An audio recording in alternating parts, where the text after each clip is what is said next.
Hola, el día de hoy vamos a hablar acerca de la crisis de 1929, la recesión de los años 30 en Estados Unidos y en el mundo. Como vemos en la imagen, aquí tenemos a un chico con un cartel que dice "Why can't you give my dad a job?", que es como "¿por qué no le puedes dar un trabajo a mi papá?". Hubo un gran proceso de desempleo, ¿verdad? De pobreza y de descenso de las clases medias en Estados Unidos, y pues tuvo repercusiones a nivel global. Esto igualmente lo vamos a ligar con el tema que vimos antes de la Primera Guerra Mundial, porque es también una consecuencia pues económica de este proceso, sobre todo de lo que vamos a conocer como la falsa prosperidad de los años 20, que se va a dar justamente durante esa década, hace 100 años. Ok, los antecedentes vamos a tener a la Primera Guerra Mundial. Como vimos en el video anterior, Estados Unidos fue el principal ganador dentro de este conflicto. ¿Por qué Estados Unidos fue el gran ganador? ¿Por qué se consolida como potencia? Bueno, primero que nada, Estados Unidos había prestado dinero durante la guerra y después de la guerra, así como la venta de armas. Esta cantidad de dinero que le quedaron debiendo las potencias europeas y que obtuvo posteriormente le permitió hacer una reinversión en las industrias, ¿verdad? Las compañías estadounidenses podían reinvertir en industria porque esa había sido la fórmula que había servido durante el proceso de la segunda revolución industrial para que las empresas se hicieran grandes, ¿verdad? En este proceso surgen las compañías por acciones, donde yo le puedo vender a una persona un papelito que diga que esto vale por X cantidad de porcentaje de mi empresa, siempre quedándome yo con la mayoría, ¿verdad? Como propietario. Ok, en este periodo va a haber un proceso de crecimiento de la venta de acciones y va a haber una expansión de la producción y el consumo, como les digo, principalmente a inicios de los años 20. Dentro de las causas vamos a tener la sobreproducción y la especulación. Entonces, dentro de la sobreproducción vamos a tener un aumento acelerado de la producción industrial. Es decir, producto de esta mayor cantidad de capital, pues entonces se comienza a producir. Asimismo, vamos a tener un menor crecimiento de los productos agrícolas. Esto además va a generar otro problema, que es que los productores agrícolas de Estados Unidos van a tener una menor capacidad de consumo y una saturación del mercado externo. Es decir, se produce mucho, pero no tenemos suficiente mercado para esa producción que se va a generar. De hecho, eso ya había venido dando señales desde 1925. El otro elemento que es muy importante es la especulación. Se dan compra y venta de acciones con ganancias fáciles, entre comillas. ¿Cómo funciona esto? En la década de los 20 vamos a tener una gran expansión de la producción industrial. Eso va a generar pues la búsqueda de compra de acciones por parte de diferentes inversionistas. El asunto es que dentro de esta locura financiera, mucha gente se involucró en la compra y venta de acciones, es decir, desde banqueros hasta zapateros. Ahora, ¿cómo hacemos para poder adquirir estas acciones si no tengo dinero? Bueno, vamos a pedir plata prestada. Entonces esa plata prestada se pedía prestada en bancos o en casas de préstamos que también comenzaron a surgir.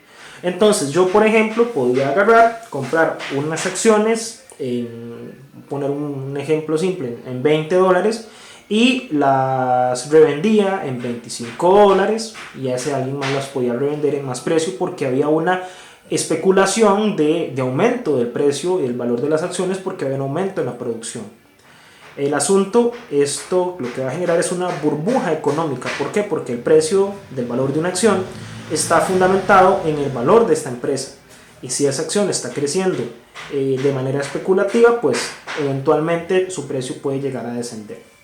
Asimismo, se da el surgimiento de bancos y de casas de préstamos y créditos orientados a la especulación y no a la producción.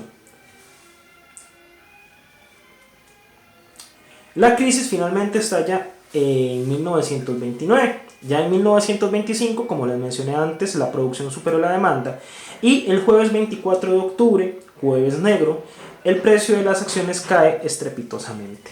¿Ok? Entonces, aquí tenemos que tener claro un concepto que vimos dentro del tema de la revolución industrial que surge en este periodo, que es el de oferta y demanda. Es decir, si hay mucha demanda de un producto, pues el precio va a tender a incrementarse, y si hay poca demanda, pues el precio comienza a descender. El asunto es que esto pasaba con las acciones. Entonces, yo por ejemplo, que compré muchas acciones para revenderlas más caras, ¿verdad? Dentro de esta especulación financiera, llega un momento en que entro en pánico porque la producción cayó. El asunto es que no solamente yo caí en pánico, cayeron en pánico muchos más inversores. Entonces vendo mis acciones por pánico y resulta que ya no tienen el mismo valor porque mucha gente está vendiendo acciones. Esto va a generar una reacción en cadena en la economía, porque si yo no tengo el dinero para pagar mis acciones, no voy a tener dinero para pagarle al banco que me prestó plata para invertir en esas acciones y la economía se colapsa. Esto va a generar una crisis muy importante no solamente en Estados Unidos sino en todo el mundo, porque si lo vemos de esta manera, Estados Unidos había sido el país ganador o el más ganador en la Primera Guerra Mundial. ¿Cómo le estaría yendo, por ejemplo, a Alemania, que tuvo que pagar los costos de la guerra? Bueno, en Alemania se dio un proceso de hiperinflación, ¿verdad? Con una inflación que llegó al 250%, ¿verdad? Que es una cifra astronómica. Y comienzan a desarrollarse en Alemania movimientos ligados a tendencias fascistas, o en este caso en 1933 pues llega el partido nazi al poder. En el caso de Estados Unidos pues inicia la aplicación del New Deal o Nuevo Trato. ¿En qué consiste esto? En la intervención del Estado en la economía. ¿Cuáles van a ser las consecuencias de la crisis de los años 30? Desempleo, migración del campo a la ciudad, reducción de las clases medias, crisis del liberalismo económico y la intervención del Estado en la economía. En esta imagen que tenemos en la presentación, aquí tenemos una de las villas o de barrios pobres que se desarrollaron en esta época. A estos barrios se les llamaban Hoovervilles, que son nombradas en deshonor al presidente Herbert Hoover, que gobernó durante el periodo donde inicia la crisis. Y más adelante su sucesor, Franklin Delano Roosevelt, va a ser quien propone una serie de medidas para tratar de salir de la crisis, conocidas como el New Deal.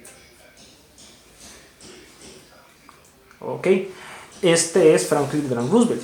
Dentro de las medidas que proponía estaba devaluar el dólar, control estatal sobre los bancos y fomentar la industria. Entonces, esta industria, por ejemplo, podía estar ligada a el desarrollo de obras de infraestructura. Entonces yo, por ejemplo, puedo contratar a una persona desempleada, lo pongo a trabajar en la construcción de calles o en la construcción de aceras o de diferentes obras públicas.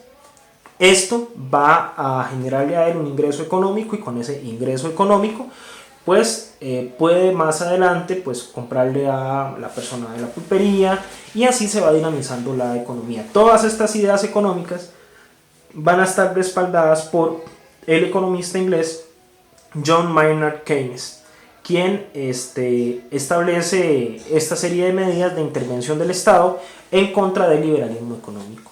Asimismo, se va a dar una disminución en la producción agrícola. ¿Esto para qué?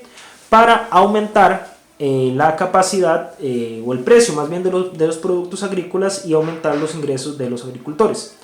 Asimismo, como una ley de salario mínimo, un seguro de desempleo y un sistema de pensiones, ¿verdad? En este caso pues el New Deal va a dar sus resultados de manera paulatina hacia mediados de la década de los años 30 en los Estados Unidos. Sin embargo, los efectos de la crisis en América Latina y en Europa principalmente van a generar pues otro tipo de alternativas, ¿verdad? Como lo vimos en el caso de Alemania con el ascenso de movimientos totalitarios.